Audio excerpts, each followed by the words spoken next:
인간관계 결핍이라는 게 그것 때문에 메타버스 시장도 커졌어요. 간과하면 안 되는 것 하나를 제가 꼭 말씀드리고 싶은 게 있어요. MBTI가 굉장히 유행. 네네. 인간은 태어나면서 죽을 때까지 나는 누구지? 이런 고민을 합니다. 코로나 때문에 가장 치명타를 받은 게 인간관계입니다. 내가 누군지를 상호작용을 통해서 확인하는 과정이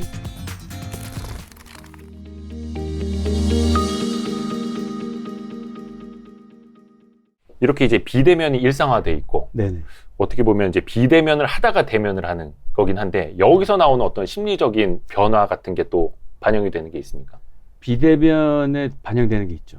어떤 게 있을까요? 아까 처음에 말씀드렸던 것처럼 사람은 이제 소통을 해야 되는데 이 사람이 기본적으로 이제 사회성, 네. 사회적인 동물이잖아요. 그러니까 사람이 참 복잡한 게 뭔가 사람은 떨어져 있으면은 이게 고통을 느껴요. 기본적으로 소외감이나 이제 고독감, 외로움 이런 거는 이게 뇌에서 이거 찧어가지고 측정을 해보면 물리적으로 꼬집고 하는 거랑 같이 움직입니다. 고립을 시켜놓으면. 그러니까 인간은 기본적으로 고독함이나 외로움이나 이런 것들을 고통으로, 물리적 고통하고 같이 느껴요. 그러니까 소속이 돼 있어야 돼요. 그래요. 네, 소속이 돼 있어야 되는데 이 사회적 욕구는 굉장히 강력한 겁니다. 어딘가 소속되고 싶어 하고 있어야 되고. 그래서 외로움이라는 게 지속된다는 거는 그만큼의 큰 소속되고 싶은 결핍이 생긴 거예요. 소속되고 싶은 네, 결핍. 같이 있고 싶어 하는 결핍이 크게 마련된다는 거예요. 인간관계에 대한 큰 결핍이 생긴 거죠. 그게 코로나 2년차를 지나면서 굉장히 크게 있는데 이게 단순히 문자 소통이나 이걸로는 이게 다 채워지지 못하는 메이크업이 되지 못할 정도의 큰 결함이 생겼는데 이거를 어떻게 메꿨냐? 아주 흥미로운 게 SF하고 판타지 장르가 대폭발했습니다. 판타지. 한국의 책 시장이 예. 계속 이제 줄어들고 있잖아요. 네. 그 중에 가장 중요한 하락 요인 중에 하나가 소설 시장도 사실 별로 안 좋았어요. 교보문고 통계를 찾아보시면은 2017년, 2018년, 2019년 다 마이너스 1.1, 마이너스 1.3, 마이너스 1.9 계속 떨어지고 있었어요. 2020년도에 한국의 소설 시장이 30.1%까지 급등하게 성장합니다. 갑자기요? 갑자기 성장을 갑자기. 했다고? 한국 소설 시장이. 근데 그 중에서 가장 많이 오른 데가 영화나 시나리오 나오면 그거 많이 팔리잖아요. 그거 원래 많이 팔렸고 네. SF 소설이 400% 이상 성장했어요. SF 소설. 네, SF하고 판타지. 근데 갑자기 사람들이 난데없이 갑자기 사이언스 픽션? 뭐 과학? 근데 거기 보면은 흥미로운 게 관찰이 되는데 한국에서 제일 잘 팔렸던 사이언스 픽션이나 이제 SF 소설이나 판타지 소설이 있어요. 네. 달러구트, 꿈백화점 이런 거. 꿈백화점. 네, 그게 100만 부가 팔렸습니다. 100만 부가 넘었어요. 전자책 1, 2권 모두. 와. 1, 2권 합해가지고. 어마어마한, 지금 사실 출판 시장이 10,000 부가 넘어가면 베스트셀러거든요. 3% 안에 들고 있기 때문에. 네. 근데 얘가 100만 부가 팔렸어요.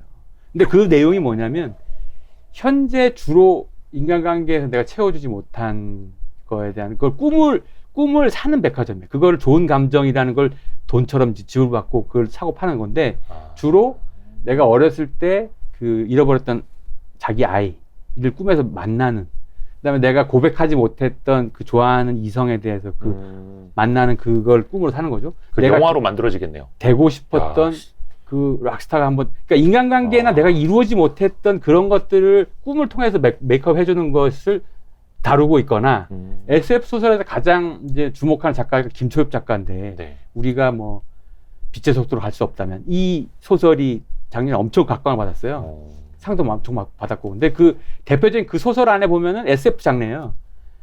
안나라는 몇 살 된 과학자가 나오는데 이분이 우주정거장에서 기다립니다. 어떤 위성을 가도록. 네. 근데 그 위성이 뭐냐면 이 사람이 냉동 연구하던 과학자인데 그것 때문에 가족들 죽음을 못 본 거예요. 근데 내가 가기를 원하는 거는 그냥 가서 남편 옆에 묻히고 싶어 한 거예요. 그 장면 읽으면 뭉클해요. 그러니까 사람들은 지금 SF 소설 열광하는 거 보면 대부분 다 그런 거예요. 네. 너무 엄마랑 이제 막 갈등이 있었는데 무슨 사고 때문에 잃어버린 것을 되돌린, 그래가지고 엄마를 만나려고 한다거나 뭐 이런 식이에요. 그러니까 주로 인간관계에서 얽힌 결핍이나 이런 것들을 판타지나 이런 걸로 계속 채워놓고 있는 거죠. 그 다음에 인간관계의 결핍이 얼마나 컸길래 굉장히 흥미로운 현상으로 하나 나타난 게 영상통화 예. 급증입니다. 예. 그게 저희가 2018년도 조사한 거 보면 불필요한 기능 중에 물어보면 상위에 있었어요. 아, 특히 남자들이 이거 싫어했죠. 없어도 돼. 예, 술자리에 가 있는데 그렇죠. 막 집에서 영상 사생활 통화하고. 침해에 예. 가깝게 되면 불필요 없다. 아, 이게 필요도가 급증했습니다. 아, 그걸 보면서 통하고 싶은 거예요. 그렇죠. 이 인간관계 결핍이라는 게 뭘 얘기를 해준 거냐면 앞으로 음. 그것 때문에 사실은 역으로 메타버스 시장도 커졌어요.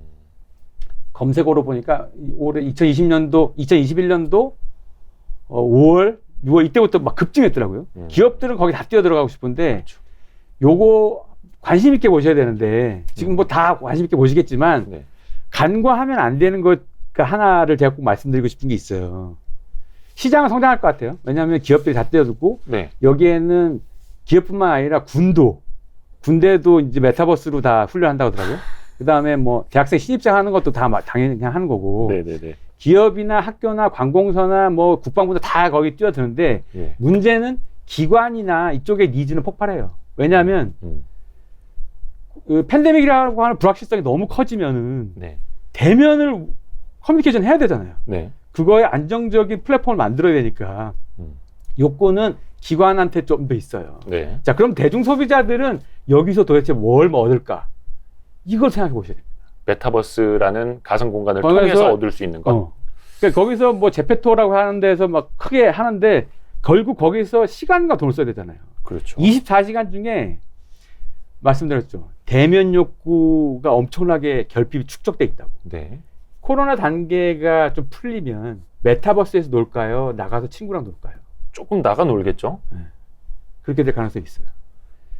그래서 사람들이 메타버스에서만 할 수 있는 굉장히 중요한 밸류를 어떻게 던져야 될까? 요거를 고민 좀 하셔야 됩니다. 단순히 여기에 돈이 많이 들어가고 기회가 있을 거다 그냥 막연하게 생각하는 게 아니라 이 메타버스를 대중 소비자들이 접속하거나 접근함으로써 우리는 뭘 줘야 될까? 구체적 베네핏을 얻지 못하면 오프라인에 활동하고 비교해가지고 여기서 노는 것에 대한 장점을 얘기를 해줘야 돼요. 이거를 놓치면은 그거 지속하기 힘들 가능성이 있습니다. 이제 팬데믹이 끝나고 나서 다 이제 재택근무도 끝나고 다 이제 대면 근무가 되는데 그런 상황에서 굳이 대면으로도 가능한 걸 메타버스로 한다고 했을 땐 전혀 뭐 메리트가 없는 메리트가 거고 덜 할 가능성이 있죠. 뭔가 조금 더 나은 경험을 줘야 되는데 그게 뭘까? 그래서 입법조사처에서 그 짧은 그 보고서를 하는 게 있는데 굉장히 흥미로운 그 책에 보면 나와 있습니다. 근데 그게 뭐냐면 메타버스도 똑같은 인간관계의 상호작용에 있어서 범죄, 예. 스토킹이라든지 익명성을 가장한 여러 가지 상호작용에 대해서도 입법 준비를 해야 된다. 이런 식의 대안들이에요. 그러니까 실제로 메타버스도 실제 생활에서의 대인관계랑 유사한 방향으로 흘러갈 가능성이 있다라는 거죠. 메타버스가 익명성으로 숨을 수 없는 공간일 가능성이 매우 크다는 거죠. 익명성으로 숨을 수 없는 공간일 가능성이 매우 크다는 거죠.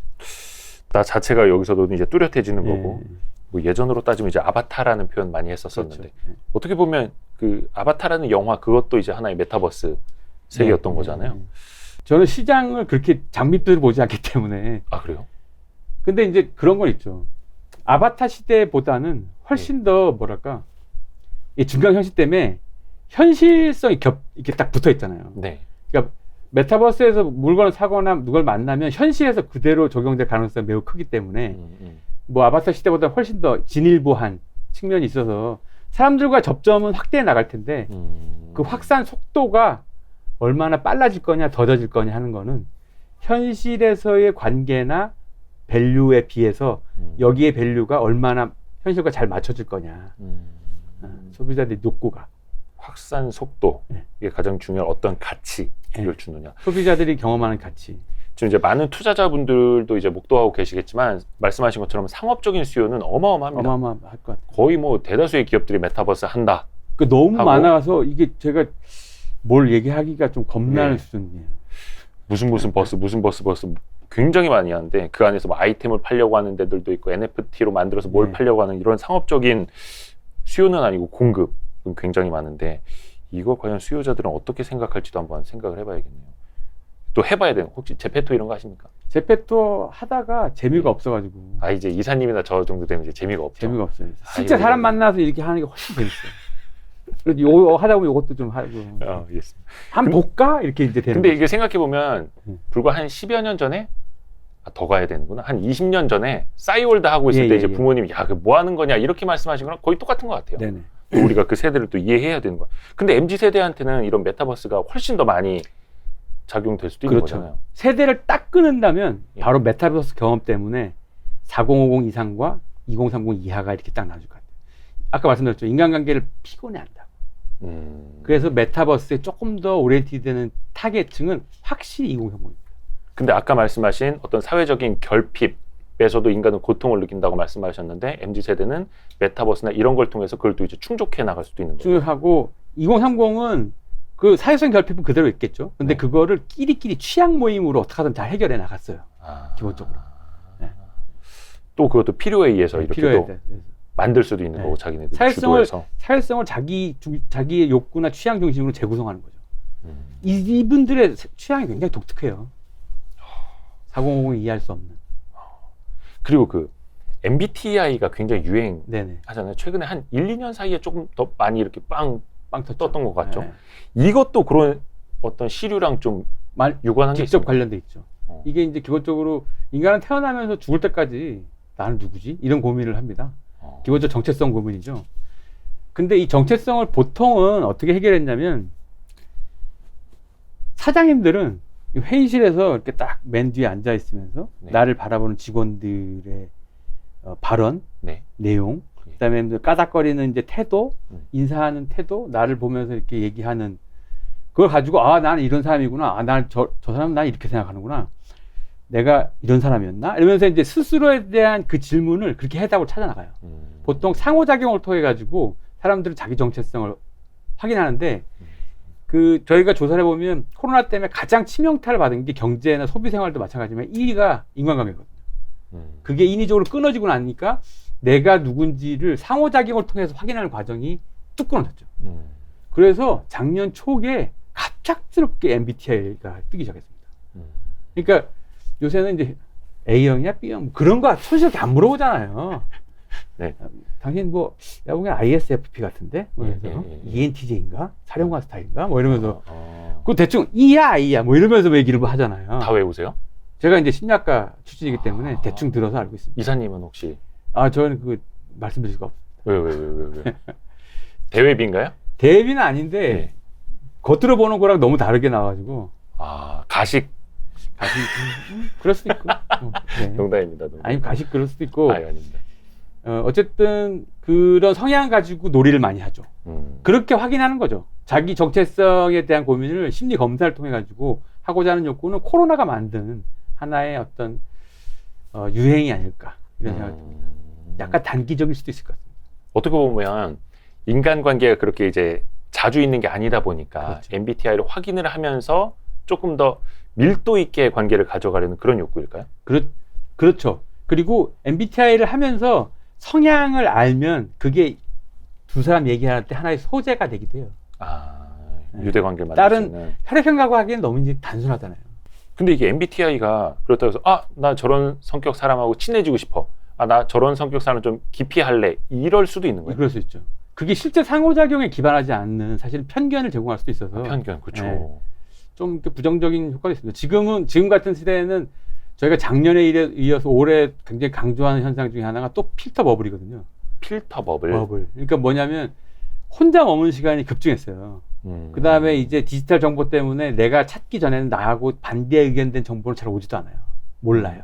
투자를 예를 들면은 내가 부동산 상승론자면 그 관련된 유튜브나 뭐 그 정보만 페이스북도 그렇고 네. 다. 투자 하락론자면 계속 비관 정도만 와요. 그게 진짜 떨어지는구나 자기 확신이 있는 거죠. 그 틀 안에만 있기 때문에 이걸 에코 챔버 효과라고 그러잖아요. 방 안에서 울림이 더 커지는 거죠. 내 생각이 맞아. 이렇게.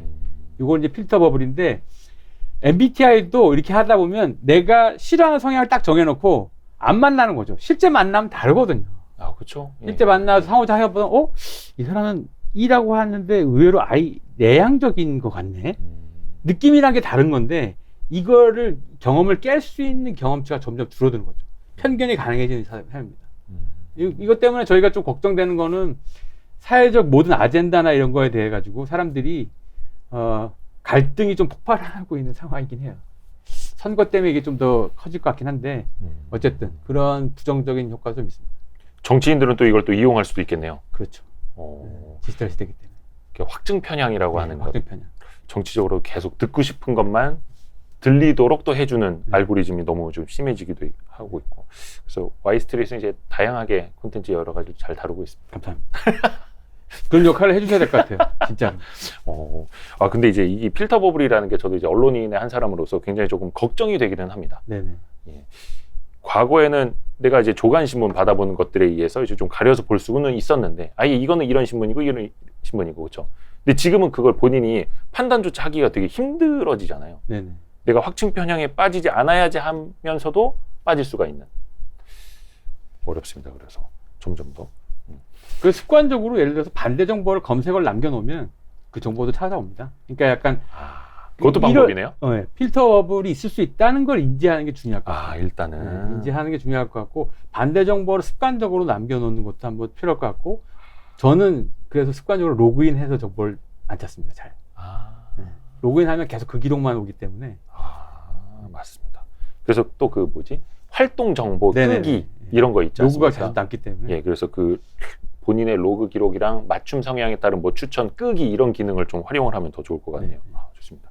좀 마지막으로 우리가 좀 여러 가지 이야기를 해봤습니다. MZ 세대 그리고 뭐 판타지 FX 뭐 MBTI까지 여러 가지 이야기를 했는데 공통점이 그거네요. 최근에 1, 2년 사이에 확 바뀐 것들, 또 팬데믹 상황을 겪으면서 우리 사회가 갑자기 많이 바뀐 것들, 또 우리가 준비해야 되는 것들인데 마지막으로 좀 당부의 말씀 해주실 수 있다면. 지금은 큰 흐름이 조금 바뀌고 있는 상황이에요. 이게 뭐냐면 기본적으로 상황이 안 바뀌면 소비자들은 태도를 바꿉니다. 상황이 안 바뀌면 태도를 이게 바꾼다. 이제 사회 심리학의 굉장히 중요한 하나의 전제 중에 하나인데, 사람들은 합리적인 존재가 아니라 합리화하는 존재거든요. 그래서 이 상황을 통제하고자 하는 욕구는 굉장히 강한데, 문제는 이게 잘 안 되면 자기 태도를 바꿔요. 그 중에 하나가 뭐냐면 2015년도에 메르스라고 하는 큰 질병이 있었잖아요. 국내에서만 있었지만, 그리고 그 해 말에 종료선언이 나면서 사람들이 욜로로 막 튀어나왔어요. 미래의 어떤 가치에 투자하기보다는 현재의 감정을 충족하는데 굉장히 높은 가치를 가지고 2016년, 17년, 18년을 보냈거든요. 그걸 저희가 딱 측정해 봤더니 지금도 이제 위드 코로나에도 약간 코로나와 관련돼서 이제 엑시트를 고민하고 있잖아요. 근데 그러면 그걸 가지고 그러면 제2의 욜로 같은 게 아니냐, 보복 뭐가 있을 것 같지 않냐. 저희가 조사를 해봤더니 오늘 제가 말씀드린 거는 다 뇌피셜이 아니고 조사가 있습니다. 그럼요. 통계로 나오는 거니까요. 이제 댓글 보면은 뇌피셜이네 이렇게 하는 사람도 있어요. 다 그런 통계로 얘기를 하기 때문에 확인해 보시면 되고. 뭐 마크로밀 엠브레인이 그렇게 만만한 회사가 아닙니다, 여러분. 어쨌든 흥미로운 거는 저희가 2017년도에 그거를 조사해 봤더니 미래 가치보다 현재의 감정적 충족을 위해 나선다는 게 확 줄었어요. 무슨 얘기냐? 감정적 만족을 지연시키고 있는 거죠. 답답한, 그게 뭐냐면, 감정을 통해가지고 산으로 들러 튀어나가서 감정을 충족시키고 답답했으니까 이걸 충족시키는 행동을 하는 것보다 이 만족을 지연시키고 있다는 거는 미래 가치를 위해 투자하고 있다는 거죠. 그래서 지금의 투자 활동은 내년에 금리 인상 전망되고 있잖아요. 쉽게 가라앉지 않을 가능성이 있습니다. 그러니까 미래를 위해서 투자한다는 거는 어떤 식으로든 중에 투자로 돌파구를 찾으려고 하는 사람들이 많아진다는 거예요. 그래서 잠재적으로는 아마 내년에 금리 인상 때문에 투자에 큰 위축이 예상된다는 전망들을 제가 듣고 있는데, 뭐 많이 나오죠. 대중 소비자들은 그렇게 확 이동하지는 않을 것 같습니다. 다른 투자처를 찾거나 뭐 이렇게 되겠죠. 그게 굉장히 중요한 변화 중에 하나죠. 감정적 만족을 지연시키고 있다. 제2의 욜로는 없다. 그러니까 이게 예전처럼 욜로 하려고 다시 소비하려고 꾹 눌렀다가 스프링처럼 탁 튀어나가는 게 아니라 그것보다는 투자 쪽으로 갈 것이다. 소비가 늘어나긴 할 텐데 아마 계속 안정적으로 여기 안심하고 어딘가를 확 튀어나갈 수 있는 공간은 없어요. 지금은 세계적으로도.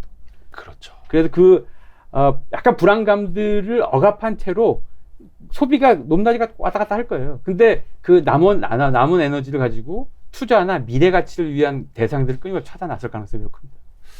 뭐 팬데믹은 끝날 수 있겠지만 코로나19는 우리가 계속 어쩌면 달고 살아야 되는 걸 수도 있을 테니까 그래서 투자 쪽으로 이제 계속 될 것이다 보시는 거고, 와이스트릿이 더 잘해야겠네요.